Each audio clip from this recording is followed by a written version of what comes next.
जय हिंद दोस्तों, स्वागत है आपका हमारे YouTube चैनल में। आज की वीडियो में हम लेकर आए हैं आपके लिए यहाँ पर हिंदी साहित्य के बहुत ही महत्वपूर्ण क्वेश्चन आंसर। तो वीडियो को पूरा अवश्य देखें। अगर आप चैनल पर पहली बार आए हैं तो चैनल को सब्सक्राइब कर लें, बेल आइकन दबाएं और ऑल पर क्लिक करें ताकि ऑल वीडियो की जानकारी आपके यहाँ तक पहुँचे। ज़्यादा से ज़्यादा वीडियो को शेयर करना है और वीडियो को लाइक करना ना भूलें। तो चलिए स्टार्ट करते हैं आज का अपना ये वीडियो। नमक का दरोगा कहानी के लेखक कौन है? तो नमक का दरोगा एक कहानी है और इसके जो लेखक हैं वह प्रेमचंद्र जी हैं। अगला क्वेश्चन है, नयन जो देखा कमल सा, निर्मल नीर शरीर, हंसत जो देखा हंस भा, दसन ज्योति नगहीर। किस जो है पंक्तियों, इस पंक्तियों के रचयिता बताना है, कौन है इसके रचयिता। तो 52वां क्वेश्चन है और इसका जो सही आंसर है आपका वह है जायसी, आपका राइट आंसर यहाँ पर है। अगला क्वेश्चन है, नर की और नल नीर की गति एक ही करे जो, जे तो नीचो है चले ते तो ऊंचो हो। इस पंक्तियों की रचयिता बताना है। तो इस पंक्तियों की रचयिता कौन है यहाँ पर बताइए। क्वेश्चन नंबर है आपका यहाँ पर 53 और 53 का सही आंसर है आपका यहाँ पर बिहारी लाल। बिहारी लाल आपका यहाँ पर सही आंसर है, बिल्कुल सही, बिहारी लाल राइट आंसर। अगला क्वेश्चन, नवनीत शब्द का अर्थ क्या है? तो नवनीत शब्द आपका ये दिया गया है और इसका जो अर्थ है वह क्या है? तो आपका यहाँ पर जो सही आंसर है, नवनीत शब्द का अर्थ है मक्खन। क्या है? मक्खन आपका यहाँ पर सही आंसर है, मक्खन बिल्कुल सही राइट आंसर है। अगला क्वेश्चन क्या है? अगला क्वेश्चन देखिए, निराला के राम तुलसीदास जी के राम से भिन्न और भवभूति के राम के निकट हैं। यह कथन किस हिंदी आलोचक का है? तो ये कथन बताना है किसका है। क्वेश्चन नंबर 55 में सही आंसर आपका क्या होगा? क्वेश्चन नंबर 55 है और आपका राइट आंसर है डॉक्टर रामविलास शर्मा। डॉक्टर रामविलास शर्मा आपका यहाँ पर सही आंसर है, बिल्कुल सही, डॉक्टर रामविलास शर्मा का एक कथन है। निराला को कैसा कवि माना जाता है? कई बार एक क्वेश्चन पूछा जा चुका है, निराला को कैसा कवि माना जाता है? तो क्रांतिकारी आपका यहाँ पर सही आंसर होगा। क्रांतिकारी कवि माना जाता है निराला जी को। अगला क्वेश्चन है, निर्गुण भक्ति काव्य का प्रमुख कवि कौन सा है? क्वेश्चन नंबर 57 का सही आंसर आपका क्या है बताइए। बहुत ही महत्वपूर्ण क्वेश्चन है कि निर्गुण भक्ति काव्य का प्रमुख कवि कौन है? तो आपका यहाँ पर सही आंसर है कबीरदास। कौन है? कबीरदास आपका यहाँ पर सही आंसर है, बिल्कुल सही राइट आंसर। अगला क्वेश्चन, निशा निमंत्रण की रचनाकार कौन है? क्वेश्चन नंबर 58 का सही आंसर बताना है। निशा निमंत्रण की रचनाकार कौन है? तो आपका यहाँ पर सही आंसर है, विकल्प क्या होगा राइट आंसर? तो हरिवंश राय बच्चन आपका यहाँ पर सही आंसर, हरिवंश राय बच्चन आपका राइट आंसर है, बिल्कुल सही। अगला क्वेश्चन है, पंच परमेश्वर के लेखक कौन है? देखिए, पंच परमेश्वर क्या है, ये एक कहानी है और इसके लेखक बताना है, कौन है इसके लेखक।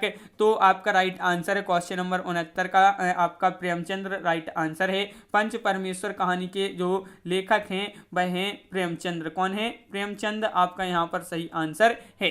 अगला क्वेश्चन है कि पंचवटी में कौन सा समास है? तो यहाँ पर आपके लिए समास बताना है। समास बताइए क्या होगा राइट आंसर। 4 विकल्प आपके यहाँ पर दिए गए हैं। कौन सा समास है पंचवटी में? तो आपका यहाँ पर सही आंसर है दिगु। दिगु आपका यहाँ पर सही आंसर है, बिल्कुल सही, दिगु जिन्होंने बताया है उनका यहाँ पर सही आंसर है दिगु समास है। अगला क्वेश्चन क्या है? पद्मावत किसकी रचना है? क्वेश्चन नंबर 61 का सही आंसर बताना है। पद्मावत किसकी रचना है? तो आपका यहाँ पर राइट आंसर है 61 का, क्या है राइट आंसर? तो आपका सही आंसर है विकल्प यहाँ पर मलिक मोहम्मद जायसी राइट आंसर है। मलिक मोहम्मद जायसी आपका सही आंसर है। यहाँ पर आपकी विकल्प नहीं दिए गए, वन लाइनर ये आपकी क्वेश्चन है। अगला क्वेश्चन है, परहित सरसई धर्म नहीं भाई, पर पीड़ा सम नहीं अधमाई। इस पंक्तियों की रचयिता कौन है? तो इस पंक्ति के रचयिता आपके लिए यहाँ पर क्वेश्चन नंबर 62 का सही आंसर बताना है। तो 62 का जो सही आंसर है वह क्या है? क्वेश्चन नंबर 62 का राइट आंसर है तुलसीदास। तुलसीदास आपका यहाँ पर सही आंसर है। पर हित सरसहि धर्म नहीं भाई, पर पीड़ा सम नहीं अधमाई। इसके रचयिता है तुलसीदास। पल्लव के रचयिता कौन है? पल्लव के रचयिता बताना है यहाँ पर, पल्लव के रचयिता कौन है? महत्वपूर्ण क्वेश्चन है। क्वेश्चन नंबर 63 और राइट आंसर आपका यहाँ पर जो है सुमित्रा नंदन पंत आपका यहाँ पर सही आंसर है। सुमित्रा नंदन पंत जिन्होंने बताया उनका सही आंसर है। पवित्रता की माप है मलिनता, सुख का आलोचक है दुख, और पुण्य की कसौटी है पाप। यह कथन स्कंदगुप्त नाटक की किस पात्र का है? तो ये जो कथन है स्कंदगुप्त नाटक की किस पात्र का ये कथन है, ये आपके लिए बताना है। तो आपका सही आंसर है 64 का विकल्प यहाँ पर 64 का देवसेन राइट आंसर होगा। देवसेन आपका राइट आंसर है। अगला क्वेश्चन क्या है?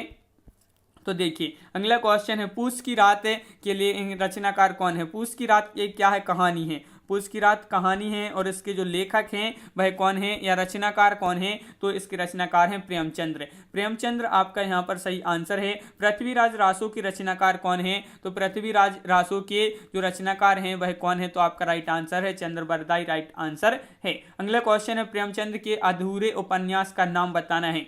तो जो अधूरा उपन्यास है प्रेमचंद्र जी का वह कौन सा उपन्यास है, ये आपके लिए यहाँ पर बताना है। प्रेमचंद जी का अधूरा उपन्यास कौन सा है, मंगलसूत्र आपका यहाँ पर सही आंसर होगा, मंगलसूत्र बिल्कुल सही। प्रकृति के सुकुमार कवि किसे कहा जाता है, महत्वपूर्ण क्वेश्चन है, कई बार पूछा जा चुका क्वेश्चन है। तो सुमित्रा नंदन पंत को कहा जाता है प्रकृति के सुकुमार कवि। अगला क्वेश्चन क्या है, प्रगतिवाद उपयोगितावाद का दूसरा नाम है, ये कथन किसका है, ये कथन बताना है, ये कथन किसका है, तो आपका यहाँ पर राइट आंसर है, विकल्प यहाँ पर राइट आंसर है नंद दुलारी वाजपेयी आपका सही आंसर होगा। प्रथम सूफी प्रेमाख्यान काव्य की रचयिता कौन है, तो इसके रचयिता हैं कौन है, इसके रचयिता तो आपका यहाँ पर जो सही आंसर है वह है आपका यहाँ पर राइट आंसर मुल्ला दाऊद। मुल्ला दाऊद इसके रचयिता हैं, बिल्कुल सही। अगला क्वेश्चन क्या पूछा है, प्रभु जी तुम चंदन हम पानी जाकी अंग अंग पास समानी, प्रस्तुत पंक्तियों की रचयिता कौन है। इन पंक्तियों की रचयिता आपके लिए बताना 71 यहाँ पर क्वेश्चन पूछा गया है। प्रभु जी तुम चंदन हम पानी जाकी अंग अंग बास समानी, तो इन पंक्तियों के जो रचयिता हैं वह है रैदास जी। कौन है, रैदास आपका यहाँ पर सही आंसर है। प्राचीन का विलोम क्या होगा, देखिए प्राचीन ये आपका लिखा है प्राचीन और इसका जो विलोम होगा वह क्या होगा, तो आपका सही आंसर है अर्वाचीन। अर्वाचीन आपका यहाँ पर सही आंसर है, बिल्कुल सही। अगला क्वेश्चन है भारतीय प्राचीन भारत में कौन सी लिपि दाईं ओर से बाईं ओर लिखी जाती थी, तो देखिए दाईं ओर से बाईं ओर लिखी जाती थी वह कौन सी लिपि है, तो आपके लिए यहाँ पर बताना है वह है खरोष्टी लिपि। खरोष्टी लिपि जो है ये प्राचीन भारत में ये लिपि जो है दाईं ओर से यहाँ पर बाईं ओर लिखी जाती थी। अगला क्वेश्चन क्या है, प्रेम पचीसी कहानी संग्रह है, तो इसके रचनाकार कौन है। देखिए प्रेम पचीसी क्या है, ये कहानी संग्रह है और इसके जो रचनाकार हैं वह कौन है, तो क्वेश्चन नंबर 74 का सही आंसर आपका यहाँ पर राइट आंसर है प्रेमचंद। अगला क्वेश्चन है प्रेम सागर के लेखक कौन हैं, तो देखिए प्रेम सागर के जो लेखक हैं वह कौन है, ये आपके लिए बताना है। प्रेम सागर के लेखक तो आपका सही आंसर यहाँ पर होगा क्या होगा, लल्लू लाल आपका राइट आंसर है। बिहारी किस काल के कवि थे, तो जो बिहारी थे ये किस काल के कवि थे, तो आपका यहाँ पर जो सही आंसर है वह क्या होगा राइट आंसर, तो आपका सही आंसर यहाँ पर है रीतिकाल। रीतिकाल आपका सही आंसर है। बिहारी किस राजा के दरबारी कवि थे, तो जो बिहारी जी थे ये किस राजा के दरबारी कवि थे, ये आपके लिए बताना है। तो आपका यहाँ पर जो सही आंसर है वह है आपका राइट आंसर जयपुर नरेश जयसिंह की। अगला क्वेश्चन क्या पूछा गया है, देखिए यहाँ पर अगला क्वेश्चन पूछा गया है कि बुंदेले हरबोलों के मुँह से हमने सुनी कहानी थी, खूब लड़ी मर्दानी वह तो झांसी वाली रानी थी। इस पंक्ति के रचयिता कौन है, महत्वपूर्ण क्वेश्चन पूछा गया है और आपका राइट आंसर है सुभद्रा कुमारी चौहान आपका राइट आंसर है। बुंदेले हरबोलों के मुँह से हमने सुनी कहानी थी, खूब लड़ी मर्दानी वह तो झांसी वाली रानी थी, तो इसकी इन पंक्तियों के जो रचयिता है सुभद्रा कुमारी चौहान है। बूंदी नरेश महाराज भावसिंह का आश्रित कवि कौन था, तो बूंदी नरेश महाराज भावसिंह थे और इनके जो आश्रित कवि थे वह थे तो कौन थे, मतीराम। प्रेम पचीसी बेताल पचीसी के यहाँ पर रचनाकार बताना है, तो बेताल पच्चीसी की रचनाकार कौन है। क्वेश्चन नंबर 80 है, महत्वपूर्ण क्वेश्चन पूछा गया है और इसके जो रचनाकार हैं सूरती मिश्र आपका यहाँ पर सही आंसर होगा। सूरती मिश्र आपका राइट आंसर है, बिल्कुल सही। अगला क्वेश्चन क्या है, देखिए बैर क्रोध का आचार्य मुरब्बा है, इस पंक्ति की रचयिता कौन है। इस पंक्ति की रचयिता यहाँ पर आपके लिए बताना है, तो इस पंक्ति के जो रचयिता हैं वह हैं कौन, रामचंद्र शुक्ल। रामचंद्र शुक्ल आपका यहाँ पर राइट आंसर है। रामचंद्र शुक्ल जिन्होंने बताया है उनका यहाँ पर सही आंसर है। भक्तमाल भक्ति काल के कवियों की प्राथमिक जानकारी देता है, इसके रचयिता कौन थे, तो भक्तमाल भक्ति काल के कवियों की प्राथमिक जानकारी देता है, इसके जो रचयिता थे वह कौन थे, तो आपका सही आंसर है नाभादास। नाभादास आपका यहाँ पर सही आंसर है, नाभादास राइट आंसर है। अगला क्वेश्चन क्या है, भारत का शेक्सपियर जो है किसे कहा जाता है, तो ये आपके लिए बताना है, तो आपका राइट आंसर है 83 का राइट आंसर होगा, विकल्प यहाँ पर आपका राइट आंसर कालिदास। अगला क्वेश्चन है, भारत के किस प्रांत में कोंकणी भाषा बोली जाती है। तो आपका यहाँ पर सही आंसर है महाराष्ट्र गोवा। महाराष्ट्र गोवा आपका यहाँ पर सही आंसर है, बिल्कुल सही। महाराष्ट्र गोवा जिन्होंने बताया है उनका सही आंसर है। भारत के प्रथम राष्ट्र कवि कौन थे? देखिए राष्ट्र कवि पूछा है, भारत के प्रथम जो राष्ट्र कवि थे वह कौन थे, यहाँ पर आप बता दीजिए। महत्वपूर्ण क्वेश्चन पूछा गया है, क्वेश्चन नंबर 85, और 85 का जो सही आंसर है आपका मैथिली शरण गुप्त आपका राइट आंसर। भारतीय काव्य के रचनाकार कौन है? भारत भारती काव्य के रचनाकार बताना है तो मैथिली शरण गुप्त आपका यहाँ पर सही आंसर है। अगला क्वेश्चन है, क्या है? भारत में संस्कृत माँ है, हिंदी बहुरानी और अंग्रेजी नौकरानी किस महापुरुष के अनमोल वचन है?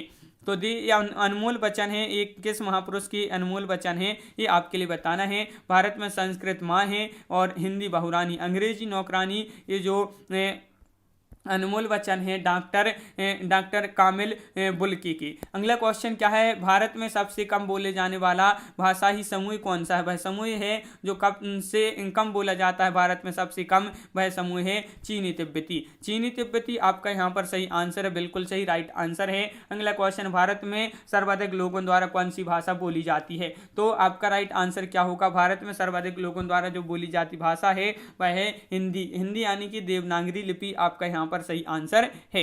अगला क्वेश्चन है, भारतीय संविधान में हिंदी को क्या कहा गया है? तो हिंदी को कहा गया है भारतीय संविधान में, क्या कहा गया है? तो आपका यहाँ पर सही आंसर होगा, क्या कहा गया है? राजभाषा। राजभाषा राइट आंसर है। भारतेंदुकृत भारत दुर्दशा किस साहित्य रूप का हिस्सा है? तो नाटक साहित्य आपका यहाँ पर सही आंसर है। नाटक साहित्य जो है यहाँ पर सही आंसर। भारत के संबंध में भाषा के संबंध में हिंदी शब्द का प्रयोग सर्वप्रथम किसने किया? तो हिंदी जो शब्द है इससे इनका सर्वप्रथम जो प्रयोग किया वह किसने किया? तो आपका राइट आंसर है अमीर खुसरो। अमीर खुसरो आपका यहाँ पर सही आंसर है, बिल्कुल सही, अमीर खुसरो राइट आंसर है। भिक्षुक कविता के रचयिता कौन है? तो भिक्षुक जो कविता है इसके जो रचयिता हैं वह कौन है ये आपके लिए बताना है। तो आपका सही आंसर है यहाँ पर क्या है? निराला राइट आंसर है। भूषण का कौन सा लक्षण ग्रंथ है? भूषण का कौन सा लक्षण ग्रंथ है? तो यहाँ पर बताइए वह कौन सा लक्षण ग्रंथ है भूषण जी का? तो आपका यहाँ पर सही आंसर होगा, क्या होगा राइट आंसर? शिवराज भूषण। अगला क्वेश्चन क्या है? भूषण किस रस के कवि हैं? ये क्वेश्चन जो है कई बार पूछा जा चुका है एग्जाम में कि भूषण किस रस के कवि हैं? तो आपका सही आंसर है वीर रस के। भूषण की कविता का प्रधान स्वर क्या है? तो जो भूषण थे इनकी कविता का प्रधान स्वर जो है प्रशस्ति परक आपका सही आंसर होगा। मजदूरी और प्रेम निबंध है ये, और इसके जो रचनाकार हैं तो वह कौन है? तो मजदूरी और प्रेम ये निबंध है और इसके जो रचनाकार हैं वह कौन है? तो आपका सही आंसर है सरदार पूर्ण सिंह। सरदार पूर्ण सिंह आपका यहाँ पर सही आंसर है। सरदार पूर्ण सिंह जिन्होंने बताया है उनका सही आंसर यहाँ पर है। मध्य प्रदेश के किस जिले को देश का प्रथम हिंदी साक्षर जिला घोषित किया गया है? तो वह जिला कौन सा है ये आपके लिए बताना है। तो आपका यहाँ पर जो सही आंसर है, क्वेश्चन नंबर है आपका यहाँ पर 98 और इसका सही आंसर है नरसिंहपुर को। नरसिंहपुर को आपका राइट आंसर है। मध्य प्रदेश का जो नरसिंहपुर जिला है इसको देश का प्रथम हिंदी साक्षर जिला घोषित किया गया है। अगला क्वेश्चन क्या पूछा गया है? मनुष्य की आचरण के प्रवर्तक भाव और मनोविकार ही होते हैं, बुद्धि नहीं, यह कथन किसका है? तो मनुष्य की आचरण के प्रवर्तक भाव या मनोविकार ही होते हैं, बुद्धि नहीं, ये जो कथन है ये है किसका? रामचंद्र शुक्ल जी का। मनुष्यता का विपरीतार्थक क्या है? तो मनुष्यता का जो विपरीतार्थक है वह क्या है? तो आपका सही आंसर है बर्बरता आपका राइट आंसर यहाँ पर होगा। तो इस प्रकार अपने यहाँ पर बहुत ही महत्वपूर्ण क्वेश्चन कंप्लीट हुए। कैसा लगा ये वीडियो कमेंट में जरूर बताएं। इसी प्रकार के आपके बहुत सारे वीडियो आने वाले हैं, तो आप चैनल को सब्सक्राइब कर लें, बेल आइकन दबाएं, ऑल पर क्लिक करें ताकि ऑल वीडियो की जानकारी आपके यहाँ तक पहुँचे। ज़्यादा से ज़्यादा वीडियो को शेयर करें ताकि अन्य लोग भी यह वीडियो देख सकें, और वीडियो को लाइक करना ना भूलें। तो आज की वीडियो में बस इतना ही। सभी के लिए बहुत बहुत धन्यवाद। जय हिंद।